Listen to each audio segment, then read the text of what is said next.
Bonsoir à tous, bienvenue dans le MAG du Tour. L'image du jour était au Robert aujourd'hui. Les yoles ont été présentées au public, elles sont prêtes. 15 yoles hautes en couleur qui prendront donc le départ demain matin pour le prologue au Robert. Le Tour se rapproche inexorablement. Vous êtes sur Martinique Première et vous avez fait le bon choix. Sachez que ce magazine est visible en simultané sur Internet via le site www.lapremière-yole.tv. J-1, donc, avant le 28e Tour de Martinique des Yoles Rondes, avant l'événement sportif et populaire le plus attendu chez nous. Sur Martinique Première, tout vous sera dévoilé en radio, télé et sur Internet dès demain avec le prologue en direct, des résumés, des analyses. Et puis, nous vous proposerons aussi le zapping du Tour, les soirées, histoire de ne rien rater. Bref, vous l'aurez compris, les équipes de Martinique Première sont mobilisées. On en parlera d'ailleurs tout à l'heure avec le big boss de la chaîne, Jean-Philippe Pascal, viendra nous rejoindre dans un instant pour parler de la couverture de Martinique Première pour ce 28e Tour de Martinique des Yoles Rondes. À mes côtés, Éric Barré, marin et spécialiste de la voile, notre consultant. Bonsoir. Bonsoir Karine. Avec nous, donc vous passerez la semaine avec nous, histoire de décrypter un peu ce tour et comprendre les tactiques de nos yoleurs, Éric. Oui, et puis j'ai l'impression que cette année, ça va être relativement relevé, parce qu'il y a eu pas mal J'ai vu en tout cas aujourd'hui beaucoup de yoles s'affûter, préparer, avoir les derniers petits réglages, et puis au cours de l'année, pendant le championnat, il y a eu des yoles qui sortent un peu de leur timidité, on va dire. Donc il y aura du spectacle. Ah, mais du gros spectacle. Également avec nous sur ce plateau, Félix Mérine, vainqueur du 27e Tour sur la yole UFR Champflore, et Mario Jacquat, équipier de la yole Brasserie Lorraine Isuzu. Messieurs, bonsoir. Bonsoir. Bonsoir. Éric Aglaé de la Fédération des Yoles Rondes de Martinique, le directeur du Tour. On vous retrouve dans un petit instant. Un premier tour de table pour commencer en un mot. Comment est-ce que vous le sentez, ce 28e Tour de Martinique des Yoles? Honneur à Mario Jacquat. Oui. Personnellement, je trouve que cette année, ça va se mettre au combat de titans, puisque vu les tournois qu'il y a eu pendant la période du challenge et les résultats de l'année dernière, je pense qu'on aura des surprises et que la patience, le courage et surtout l'effort jusqu'à la dernière minute sera décisif. Félix Mérine. Ben oui, je rejoins un peu. C'est vrai, effectivement, parce que cette année, l'année dernière, bon, j'étais pas sauvé, j'étais pas dedans du tout. Et pourtant, j'ai gagné le tour, ouais, parce que le championnat, c'était du fiasco pour moi. Et cette année, bon, on a gagné le tour, bien, on a un titre à défendre. C'est clair que ça va pas être évident. Comme Jacques disait, lui, cette année, ils ont monté d'un cran. Alors, ils vont peut-être faire mal cette année et que c'est à nous de défendre ce titre. Alors, on y reviendra bien sûr dans un instant. Avant d'aller plus loin, regardons un peu dans le rétroviseur. Le 31 juillet 2011 était lancée la 27e édition du Tour de Martinique des Yoles Rondes. Retour en images sur cette édition parfois chaotique avec Patrick Régis. Le 9 août 2011, les Robertins du UFR Champflore remportaient le 27e Tour de la Martinique des Yoles Rondes. Une arrivée triomphale dans leur fief, au Robert, devant des milliers de personnes.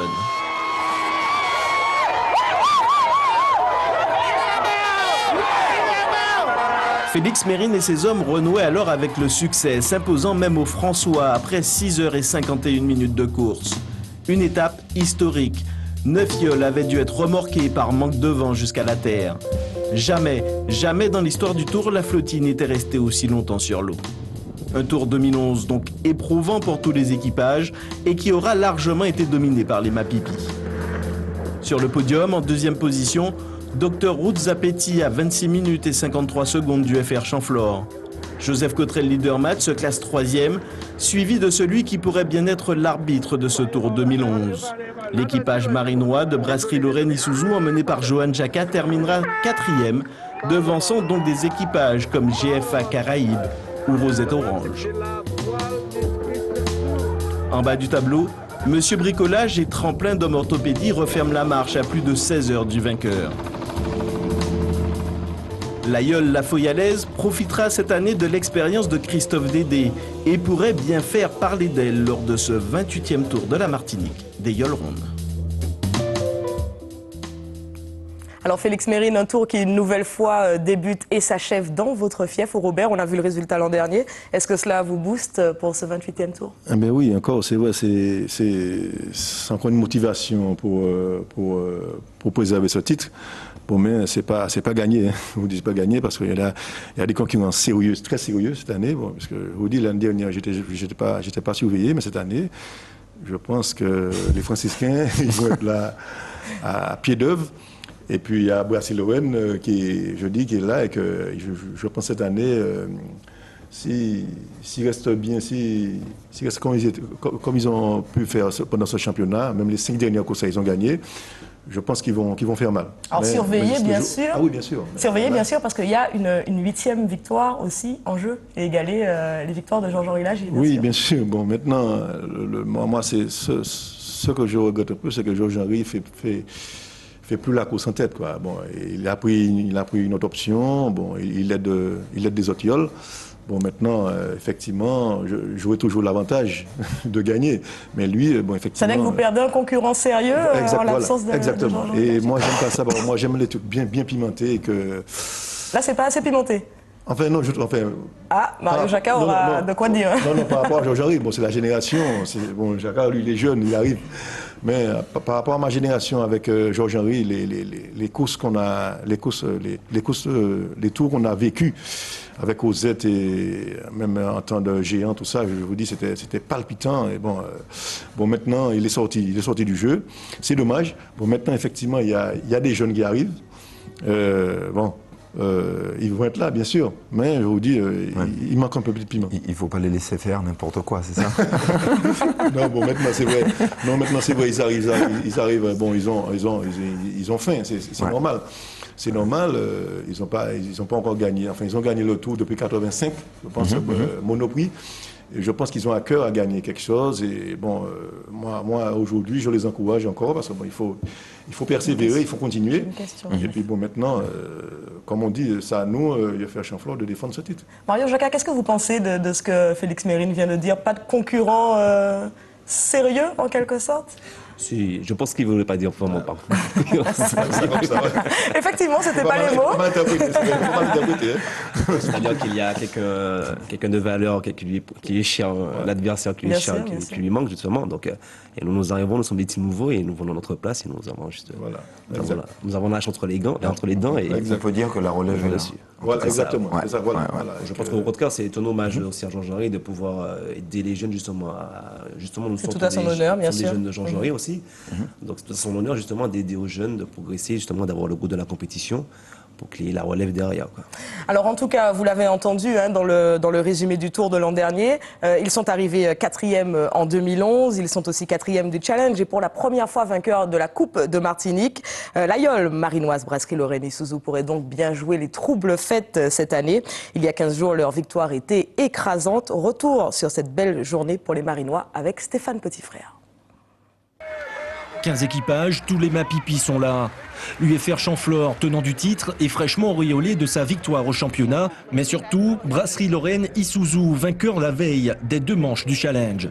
L'Aïole marinoise fait forte impression dès la première des 3 manches en prenant le commandement de la course pour ne plus le quitter. D'autant que le vent soutenu et en rafale met à mal le matériel, un palan qui cède pour Rosette. Un faux mât cassé pour Dr Roots. À l'arrivée, Brasserie-Lorraine s'impose devant UFR et un surprenant tremplin vide de Fort-de-France. Nous sommes là pour juste nous oblige de mettre le paquet. Si on ne met pas le paquet, je pense que là on sera en question. Mais bon, quand même là pour le Tour 2012, c'est déjà une bonne chose. L'équipage est en confiance. Donc là pour la suite des choses, on verra. Et c'est tout vu. Brasserie-Lorraine enfonce le clou dans la 2e étape. Tremplin Ville de Fort-de-France et Diet Discount, mal classés au championnat, se font remarquer aux avant-postes en première partie de course, avant que les Mapipis ne remettent les choses en ordre. Dr Roots, Rosette et GFA se disputent finalement le podium. Mais la domination de Brasserie-Lorraine est insolente. La 3e manche est plus disputée, mais l'Aïole marinoise reste indéboulonnable sur la plus haute marche du podium et remporte cette Coupe de Martinique. Mario Jacquat, quelle est l'ambiance au sein de l'équipe du fait de ces bons résultats? Nous sommes très satisfaits des résultats, surtout qu'on en voulait justement terminer la saison avec un résultat pareil. On s'est fait ce pari-là, on a relevé le pari. On a voulu se faire plaisir pour la fin du championnat. Et dans l'idée, tout l'équipage est content, nos sponsors sont contents, et nos supporters sont contents, donc c'est une bonne affaire pour nous. Alors inévitablement, hein, selon beaucoup, vous allez un peu jouer les juges-arbitres sur ce tour. Est-ce que ça vous met la pression? Nullement. Sincèrement, je trouve que l'équipage a mûri, justement. On fait des années, nous sommes très jeunes comme équipage, nous avons 7 ans d'expérience. Donc là, l'équipage est mûri, justement, et il n'y a pas de grosse tête là, il n'y a pas de pression, donc nous sommes confiants et nous avons soif de victoire, donc nous sommes prêts à aller au combat. Alors parlons un peu des sponsors. Vous avez tous les deux des sponsors fiables, pérennes. Quelle est la part de réussite des sponsors dans vos victoires respectives? Ouais, les sponsors, justement, ils ont, pour l'avantage qu'ils ont par rapport à les résultats qu'on fait, ils sont très satisfaits de ce qu'on fait. Et au niveau des réussites qu'on a fait là, on a beaucoup de retours avec eux, positifs. Et la satisfaction fait que, justement, on perdure avec nos sponsors. Ça fait déjà justement 30 ans qu'on est avec Bassi Lorraine. Et récemment, ça fait 2 ans que nous sommes avec Isuzu. Cette année, ça fait la 2e année. Les rapports sont bons? Ouais, ils sont très bons, les rapports entre les sponsors. Félix Mérine? Mais oui, bien sûr, nous, ça c'est vrai. Sans les sponsors, il n'y a pas de cause de yole, ça c'est clair. Bon, maintenant, ça coûte cher. Mais je dis, moi, l'équipage, on a quand même de très bons rapports avec les sponsors. Nos sponsors. C'est vrai que sans ça, il n'y a pas tout le spectacle qu'on verra là, déjà d'un. Mais je rebondissais un petit peu par rapport à ce qu'on a vu à l'écran. Quand tu dis à l'instant, oui, voilà, etc., il y a quand même cet engagement fort que vous avez pour ce tour-là. Je regardais Félix dans les yeux et je sentais que, je sens qu'il va se passer des choses très belles sur l'eau. Parce qu'il ne va pas laisser les choses passer comme ça. C'est normal. Non, mais bien sûr. Mais moi, je vous dis, je suis très satisfait parce que l'année dernière, ils étaient très bons. Au championnat, ils étaient très bons. Et ils se sont éliminés eux-mêmes à la première étape au Aubert l'année dernière par rapport au fut de priorité, un faux macassé. Ça, c'est toujours agaçant. Il y a eu ce petit côté malchance qu'on trouve dans les courses. Exactement, c'est toujours agaçant. Une première étape de te faire éliminer comme ça. Voilà, ça fait mal. Après, le découragement, tout, mais bon, maintenant, je pense que, comme il a dit, ils ont mûri un peu, et je dis, aujourd'hui, voilà, on aura, et c'est tant mieux pour le spectacle, hein, tout à fait, pour tout le monde. Je ne cache pas qu'on attend que ça. Hein. Voilà. Messieurs, c'est à vous de jouer. Hein. Voilà, exact. Merci beaucoup, messieurs. En tout cas, vous l'aurez compris, les sponsors sont incontournables, en tout cas, pour les équipages. Et si certains luttent chaque année pour en trouver, d'autres, les MAPIPI ont généralement le choix, car bien souvent, ce sont les marques qui viennent à la rencontre de ces équipages pour sponsoriser les leaders. C'est le cas de Chamflor qui sponsorise donc l'aïeul de Félix Mérine. Depuis longtemps, l'entreprise essayait de se placer sur le tour. Alors ce n'est pas véritablement la première fois puisque en 1988, l'aïeul Martinique Chamflor remportait le 4e tour de Martinique. Nous avons rencontré les représentants de l'entreprise pour comprendre l'impact du Tour des Yoles. Et puis également un petit nouveau, si je puis me permettre, les représentants de la tour Lumina de la Pointe-Simon. Ils sponsorisent l'aïeul La Foyalaise. Écoutez. Pour nous, le monde de l'aïeul, c'est le vecteur idéal pour véhiculer l'ensemble des valeurs de notre marque. Les valeurs patrimoniales, les valeurs de dynamisme, d'engagement, de solidarité, de dépassement de soi. Donc c'est la raison essentielle pour laquelle nous avons choisi pour notre marque Chamflor l'aïeul comme vecteur de communication. Depuis que nous avons démarré ce partenariat, nous avons pu remobiliser l'ensemble de nos équipes autour de ces valeurs et également remobiliser l'ensemble de la clientèle qui se retrouve encore plus dans la proximité d'une marque comme Chamflor et le fait de participer à la vie de la cité, le fait d'être le partenaire d'un événement aussi populaire que le Tour des Yoles nous amène obligatoirement des retombées en termes de popularité, de sympathie, de notoriété. Le projet de la Pointe-Simon se situe dans le quartier Bocanal. Alors, il nous semblait normal de rester en lien avec ce quartier et non simplement la ville de Fort-de-France. L'aïeul est particulièrement importante dans l'esprit des Martiniquais. Donc il nous a semblé que sponsoriser une yole était la meilleure façon d'être présent sur ce tour. Et jetons maintenant un œil sur ce Tour 2012, un prologue et 7 étapes de lundi à dimanche prochain, 5 août. Vous allez voir dans un instant les villes-étapes de cette 28e édition du Tour de Martinique des Yoles Rondes. Toutes les étapes partiront à 10 h, sauf la plus longue, celle reliant Trinité à Saint-Pierre. Ce sera mardi prochain et elle partira à 9 h. L'an dernier, vous le savez, le Tour s'était achevé le mardi 9 août, 2 jours après la date prévue, en cause le mauvais temps. Avec nous sur ce plateau, Christian Massip, prévisionniste à Météo France. Alors, que nous réserve ce Tour 2012 ? Bonsoir. Eh bien, déjà, les nouvelles sont bonnes. On n'a pas, comme l'année passée, un cyclone qui menace le secteur. Donc, l'année passée, on avait cette houle qui a gêné et a conduit à reporter, et à réorganiser la compétition. Bon, là, en fait, on a simplement la saison des pluies qui s'invite avec donc le mauvais temps qui arrive dès lundi matin. Donc, demain, la journée sera à peu près comparable à aujourd'hui. Donc, c'est des conditions, c'est du beau temps, même si de temps en temps, il y a une petite averse qui va venir nous rafraîchir.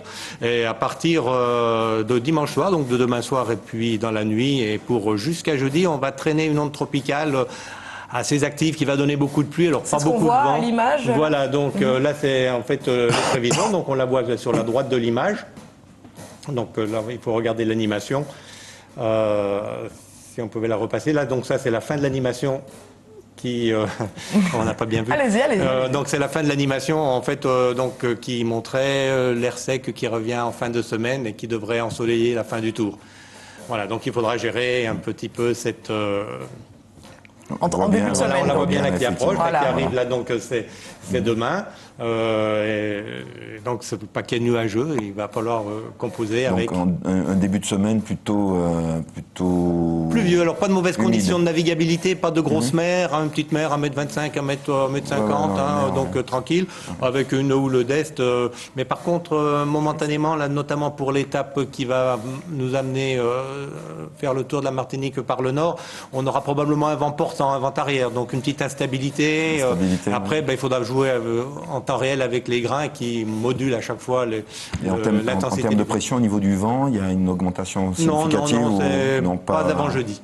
Jeudi, quand l'anticyclone va revenir pousser tout ça, donc on va reprendre un temps force 4 à 5, comme aujourd'hui à peu près. Voilà. Mais pour le reste, on aura un vent moyen qui va être dans les 10-15 nœuds, donc voire un petit peu plus. Par contre, on risque d'avoir des modulations à surveiller s'il y a des grains forts et des rafales qui vont porter leur vent propre et qui vont déstabiliser un petit peu tout ça. Donc il y aura... Donc un tour enfin avec un peu de vent par rapport à l'année dernière. Alors on aura sans doute une panne d'Alizé également, mais en fait ça dépendra. Donc la petite panne d'Alizé, ça risque d'être assez fin. Ça pourrait être plutôt lundi matin quand l'axe de l'onde passe. Donc on va avoir la rotation des vents. Alors est-ce que c'est assez fin là-dedans. Donc, est-ce que ça sera dès lundi matin? Le vent va reprendre derrière. Si ça se traîne un tout petit peu, ça va peut-être ralentir le début de la course et ensuite reprendre. De quoi vous... Allez-y. Voilà, donc voilà pour cette petite panne d'Alizé qui pourrait arriver en début de course, une faible Alizé et une reprise. En plein milieu. Merci beaucoup. De quoi vous rassurer, Eric Aglaé? Oui, ça me rassure parce que nous avons eu l'an dernier à subir des assauts d'Émilie, je crois. Et ensuite, en fin de tour, la panne de vent du François.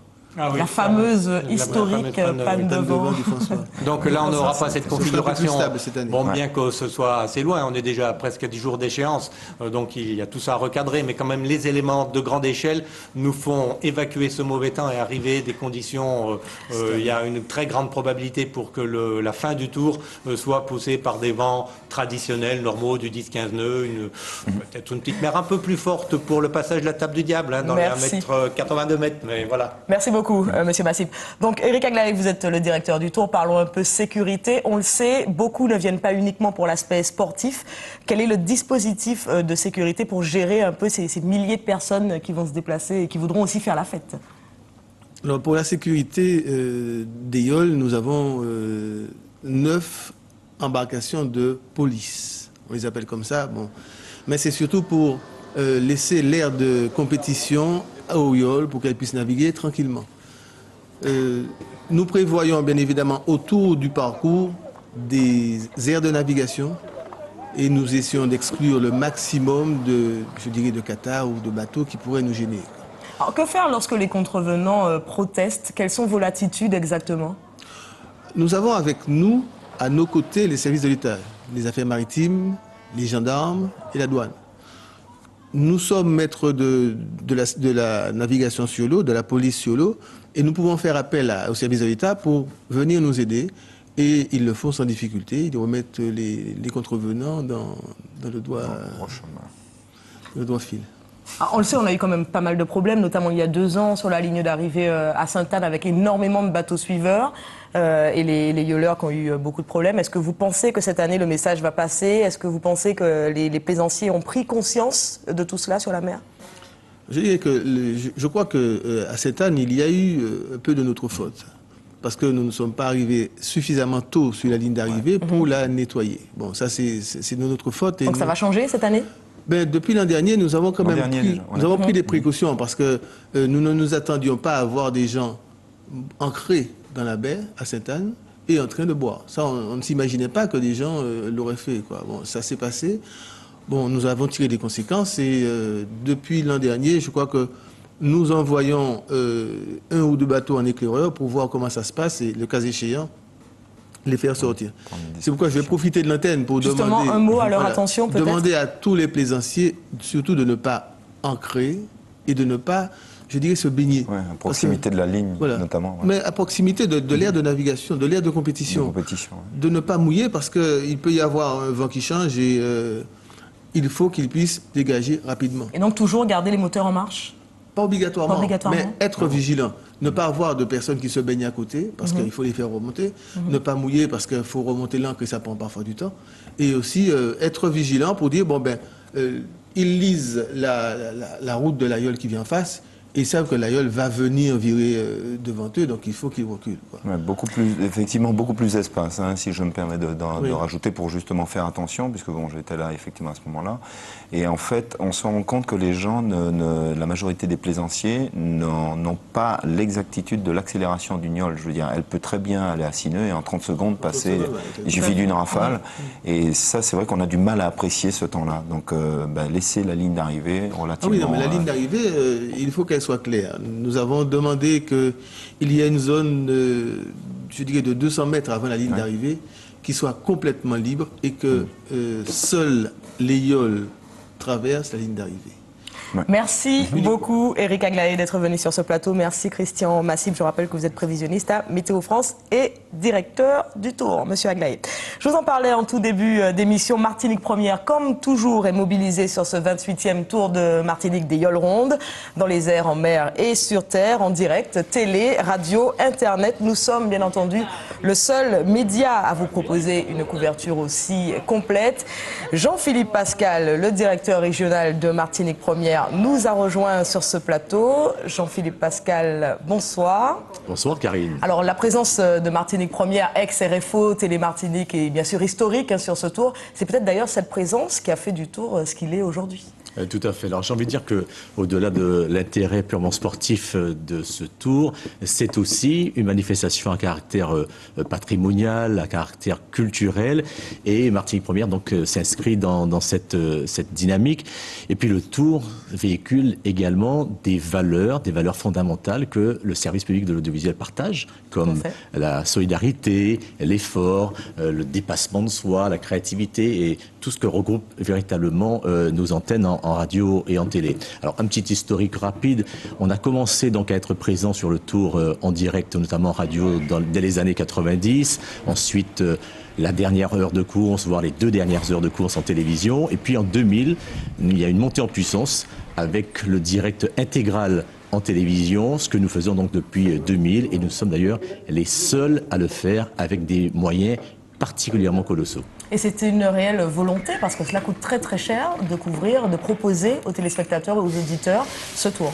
Oui, d'autant que, vous le disiez tout à l'heure, le tour a pris cette ampleur aujourd'hui grâce aux médias et, j'ai envie de dire, grâce à RFO Martinique de l'époque, puisque nous sommes les seuls à proposer ce direct intégral en télévision et en radio.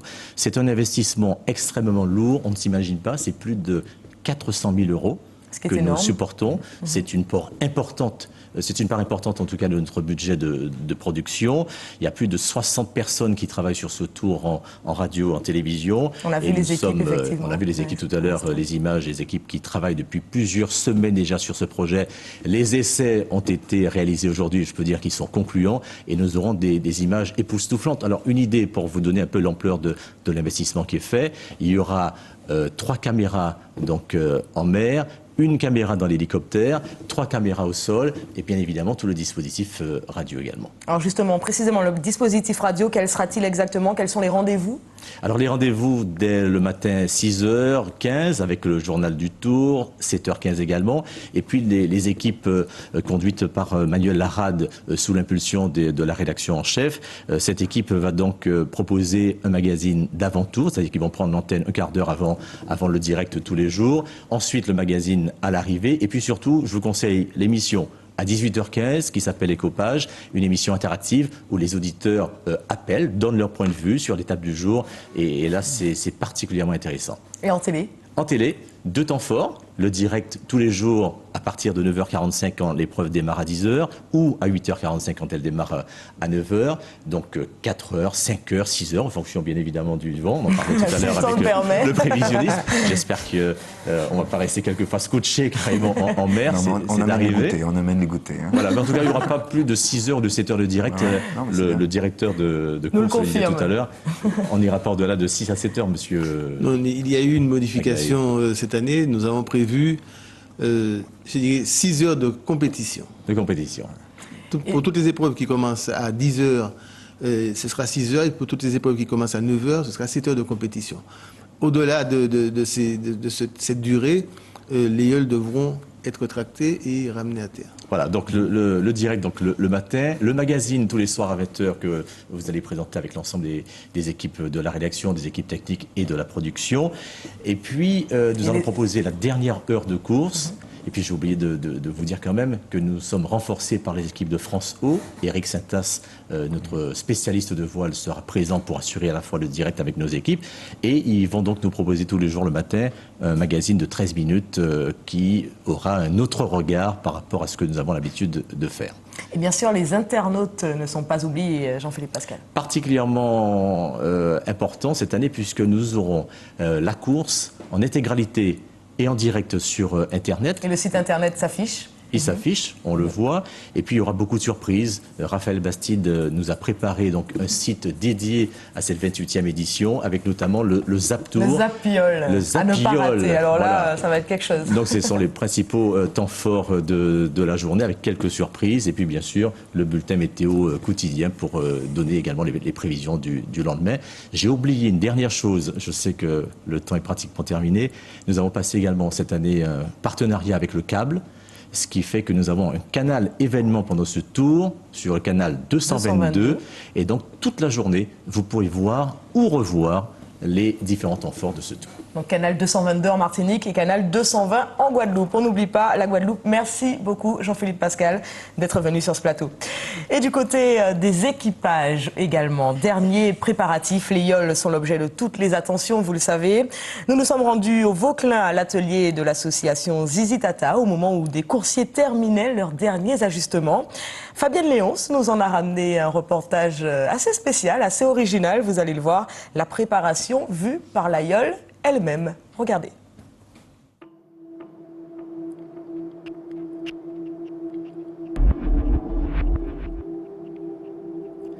Ils sont terribles ces hommes-là. Lorsqu'ils sont en mer, moi la yole Sokara Mahaza, je leur donne du fil à retordre. Ils voient de toutes les couleurs, je les fatigue, je les énerve parfois. Et lorsque je me laisse porter par le vent, ils perdent souvent du temps à virer de bord. Et pourtant, ces messieurs se plient en 4 pour me chouchouter. Peinture par-ci, vernis par-là, pour que je sois belle, que je brille. que j'impressionne avec mes voiles, mes mâts, mes couleurs éclatantes. À quelques heures de ce 28e tour, moi, Yol Sokaramaza, je suis tranquille dans ce hangar du Vauclin, pendant que quelques-uns de mes coursiers prennent des cours du soir avec Éric Paré. Oui, monsieur Éric Paré, ce fameux skipper martiniquais connu pour sa traversée de l'Atlantique entre la ville de Benaudé et Fort-de-France l'an dernier. Et oui, ils apprennent comme à l'école. Enfin, comme on dit, on n'est jamais trop grand pour apprendre. Enfin, ils nous donnent des conseils qui nous seraient dans les jours à venir. Ça nous montre des techniques pour pouvoir bien régler notre voile, en navigation, pour pouvoir bien naviguer. Les cours du soir nous apprennent comment circule le vent dans une voile, à quel moment la voile elle décroche dans les filets d'air, nous apprenons tout ça. Et puis aussi là où il y a de la tension sur la voile, là où il y a de la compression sur le mât.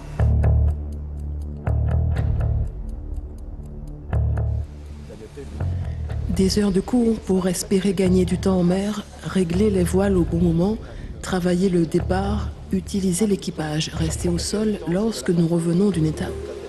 Des heures de cours pour apprendre à économiser des forces. Et oui, je suis l'objet de toutes les attentions. Moi, en attendant, je me repose. C'est tellement agréable. Éric, vous faites parler les yeux maintenant.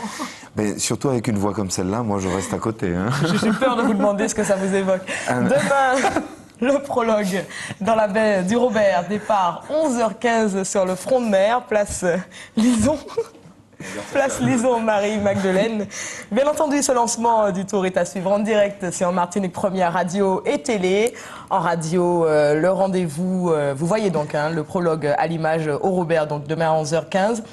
En radio, le rendez-vous est à 9h40 avec Manuel Larade, Daniel Louisy et Audrey Gauvindin. En télé, Jean-Philippe Pascal le disait tout à l'heure, Camille Alexandre et notre consultant ici présent, Éric Barré, dès 10h30 demain matin pour tout voir et tout savoir. Et bien sûr, sur Internet, l'adresse à retenir pendant tout le tour, www.lapremière-yol.tv.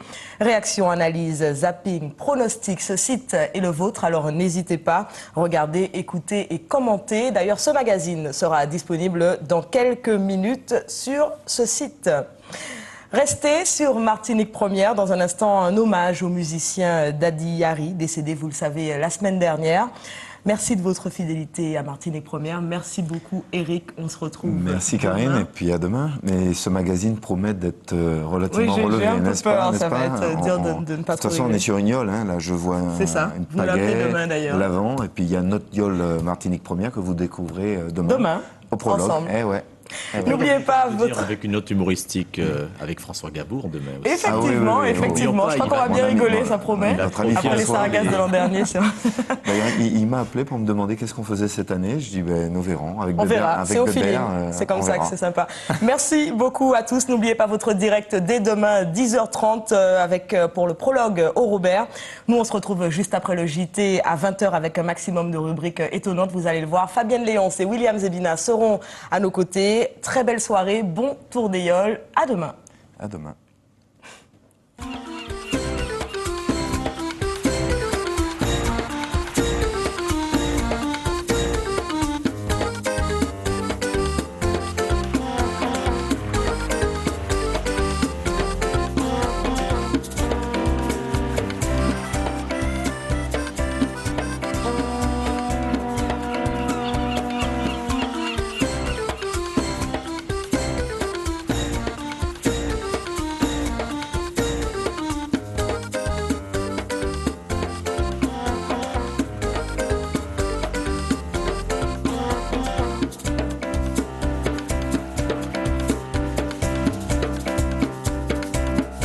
Martinique Première et la région